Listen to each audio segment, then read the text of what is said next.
ബിസ്മില്ലാഹിർ റഹ്മാനിർ റഹീം. അൽഹംദുലില്ലാഹി റബ്ബിൽ ആലമീൻ.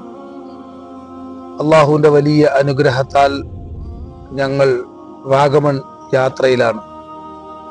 ഞങ്ങളോടൊപ്പം ഉസ്താദ് മൗലാന അബ്ദുൽ ഷക്കൂർ ഖാസിമി കൂട്ടത്തിലുണ്ട്. വാഗമണ്ണിൽ ധാരാളം ആളുകൾ വന്നു ചേർന്നുകൊണ്ടിരിക്കുന്നു.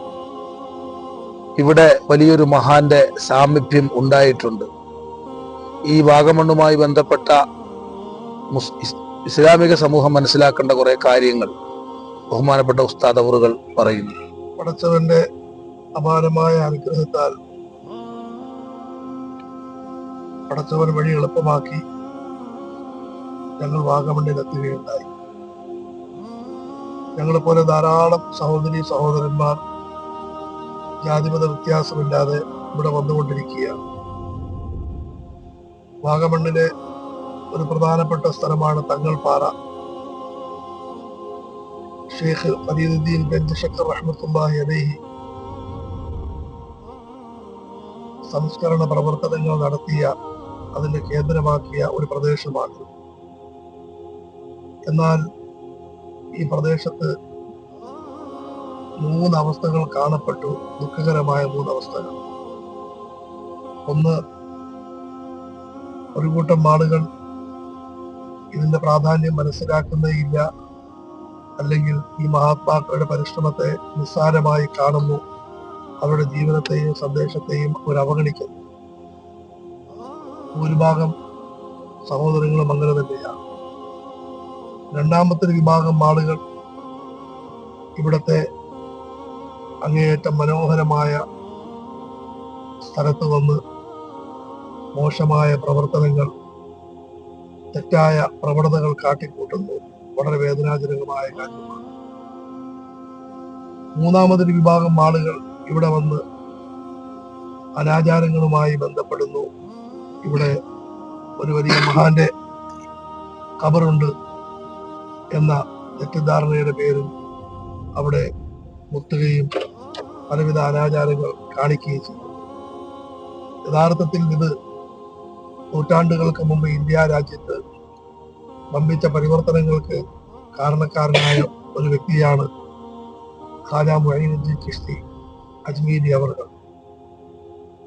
മഹാനവറുകളുടെ പ്രധാനപ്പെട്ട ശിഷ്യരാണ് ഖാജ ഖുതുബുദ്ദീൻ ബഖ്തിയാർ കാക്കി റഹ്മത്തുള്ളാഹി അലൈഹി.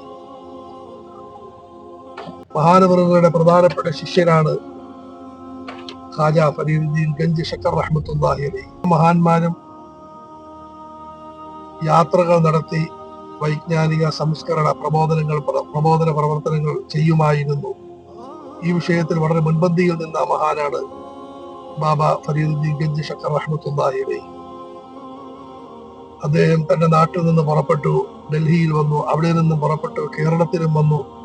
ഇന്ത്യയുടെ വിവിധ സ്ഥലങ്ങളിൽ വരികയുണ്ടായി. കേരളത്തിൽ തന്നെ ധാരാളം സ്ഥലങ്ങളിൽ അദ്ദേഹത്തിന്റെ മക്കാമുകളുണ്ട്. കൊച്ചി മഹദറ പള്ളിയിൽ, കൊല്ലം സിയാറത്ത് മൂട്ടിൽ, ഈരാറ്റുപേട്ട പുത്തമ്പള്ളിയിൽ, അതുപോലെ ഇവിടെ വാഗമണ്ണിൽ എല്ലാം ഖേദകരമെന്ന് പറയട്ടെ ഖബറിന്റെ രൂപം ഉണ്ടാക്കി വെച്ചിരിക്കുന്നു. ആളുകൾ വരികയും അത് തൊട്ടുമുത്തുകയും എല്ലാം ചെയ്യുന്നു. യഥാർത്ഥത്തിൽ ഇവിടെ ഖബറയില്ല. അദ്ദേഹത്തിന്റെ ഖബർ അത് ഇന്ത്യയുടെ വെളിയിലാണുള്ളത്.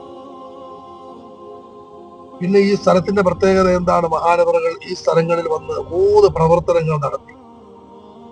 ഒന്ന്, ജനങ്ങളെ നന്മയിലേക്ക് ക്ഷണിച്ചു.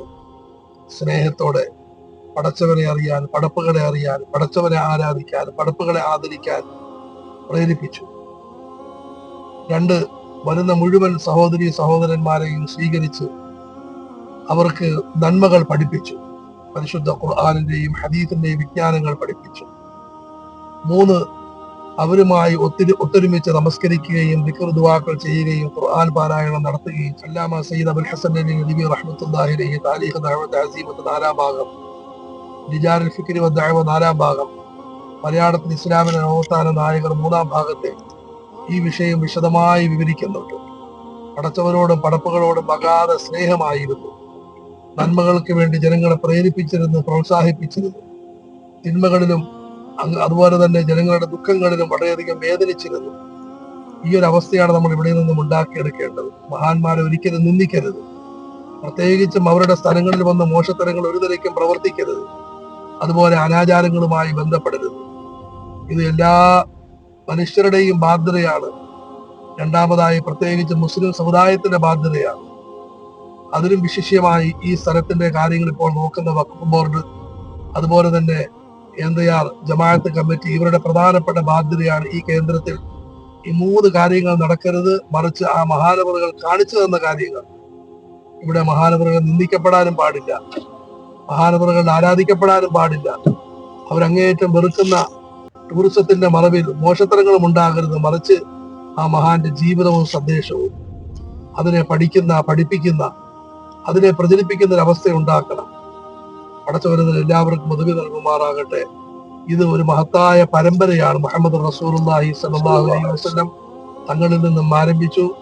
അതുപോലെ തന്നെ സഹാബാക്കൾ, ഇമാം ഹസൻ ബസരി, അതുപോലെ സയ്യിദന അബ്ദുൽ ഖാദിർ ജീലാനി, സയ്യിദന അഹമ്മദ് കബീർ റിഫായി, മദ്ഹബിന്റെ ഇമാമുകൾ, പൂർവ്വസൂരികളായ മഹത്തുക്കൾ, ഇവരിലൂടെ അവസാനം ഷെയ്ഖുൽ ഇസ്ലാം ഖാജ മുഈനുദ്ദീൻ ചിശ്തി, പിന്നീട് മഹാനായ ഖാജ ഖുത്ബുദ്ദീൻ ബഖ്തിയാർ കാക്കി, അതിനുശേഷം ഖാജ ഫരീദുദ്ദീൻ ഗഞ്ച് ശക്കർ റഹ്മത്തുള്ളാഹി അലൈഹി മജ്മഈൻ, ഈ മഹാന്മാരുടെ പിൻഗാമികളായി ഷെയ്ഖ് അഹമ്മദ് സർഹിന്ദി മുജദ്ദിദ് അൽ-ഫത്താനി, പിന്നീട് ഇമാം ഷാ വലിയുല്ലാഹി ദഹ്ലവി.